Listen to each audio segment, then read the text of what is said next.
नमस्कार साथियों, मैं आपका साथी दिनेश बोहरा। सांचौर का जो चुनाव है वो लगातार बड़ा दिलचस्प होता जा रहा है। जब से बीजेपी ने वहां पर टिकट की घोषणा की है और वहां के सांसद देवजी भाई पटेल को मैदान में उतारा, और उसके बाद से ही लगातार आप देखिए दानाराम चौधरी हो या जीवाराम चौधरी है, वो लगातार बगावत कर रहे हैं और एक के बाद एक लगातार चुनाव प्रचार कर रहे हैं। और अब जिस तरीके से कल देवजी भाई पटेल के यहाँ पर ऐसा कहा जाता है कि 36 कौम के पंच प्रमुखों की एक मीटिंग हुई थी, जहां पर पंच प्रमुखों की मीटिंग के अंदर लगातार ये कोशिश की जा रही है। आप देखिए देवजी भाई पटेल है वो लगातार ये कोशिश कर रहे हैं कि किसी भी तरीके से दानाराम और जीवाराम चौधरी को मना दिया जाए। और इसके लिए ऐसा बताया जाता है कि देवजी भाई पटेल ने चाहे बीजेपी के संगठन के बड़े से बड़े नेता से कहलवा दिया, तमाम समाज के लेवल पर कहला दिया, और हर तरीके से कोशिश कर रही है, क्योंकि देवजी भाई पटेल को लगता है कि कहीं अगर जो मुकाबला है वो त्रिकोणीय हो गया तो मामला बड़ा टफ हो सकता है,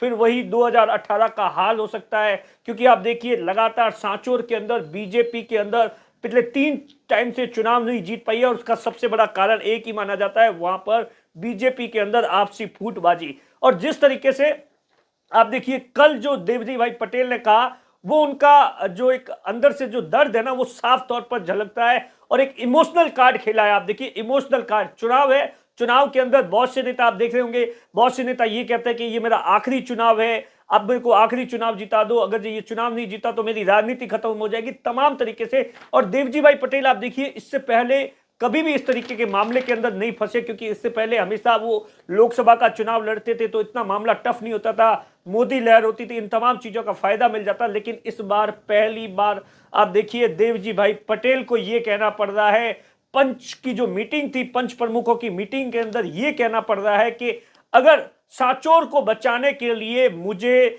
भाई दानाराम और जीवाराम के पैर पकड़ने पड़े, उसके लिए भी मैं तैयार हूं, ताकि किसी भी तरीके से यहां पर बीजेपी जीते।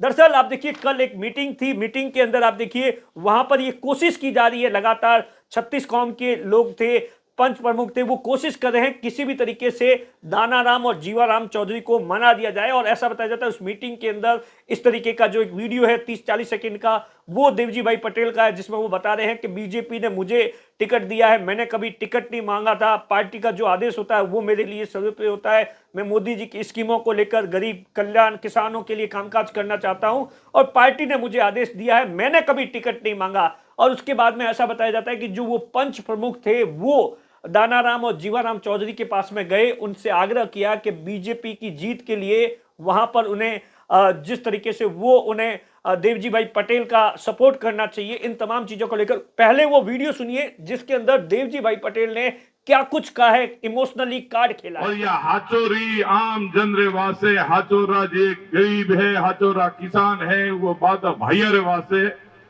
अगर दोनाराम जी ने जीवाराम जी ने वो खराब लागे हो तो मोजाई ने पगे लागवाने तैयार हो साहब। ये हाचोर सुना देवजी भाई पटेल को सीधे तौर पर यही कह रहे थे कि मैं सांचौर को बचाने के लिए दानाराम और जीवाराम के पैर पकड़ने के लिए तैयार हो। तो दूसरी तरफ आप देखिए दानाराम चौधरी और जीवाराम चौधरी है, कल बड़ा शक्ति प्रदर्शन करने वाले हैं और उसी की तैयारी कर रहे हैं। लगातार उनके सोशल मीडिया पर अपील जारी हो रही है, महापंचायत बुलाई गई है, और इसी बात ने यकीन मानिए देवजी भाई पटेल की आप देखिए कहीं ना कहीं नींद उड़ा दी है। क्योंकि आप देखिए चुनाव के नामांकन की जो प्रक्रिया है वो शुरू हो गई है, और वहां पर ऐसा माना जाता है कि दोनों में से कोई एक है वो निर्दलीय चुनाव लड़ेगा।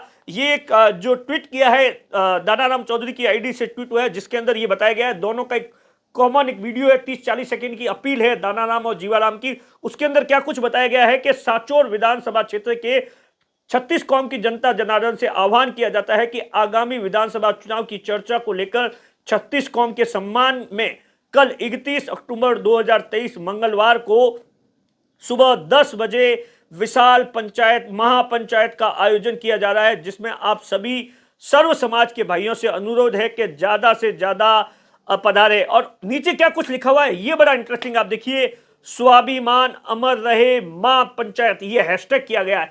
तो आप देखिए दोनों के जिस तरीके के इरादे हैं वो साफ है कि वो मानने वाले नहीं है इस तरीके से। और इसी बात में आप देखिए लगातार अब कल की महापंचायत क्या कुछ होती है, कितने लोग जुड़ते हैं, उसके बाद ही कुछ कहा जाएगा। तस्वीर मोटे तौर पर यह माना जा रहा है कि क्योंकि आप देखिए सांचौर की जो सीट पर पहले दिन से जब से बीजेपी की पहली सूची आई है पूरे राजस्थान की नजर है, और कहीं ना कहीं मुझे लगता है कि ये बीजेपी का फेलियर है। बीजेपी के जो बड़े नेता है वो या तो कोशिश नहीं कर रहे या उनकी कोशिश है रंग नहीं ला रही है, और इसीलिए 2018 जैसी स्थिति बन रही है।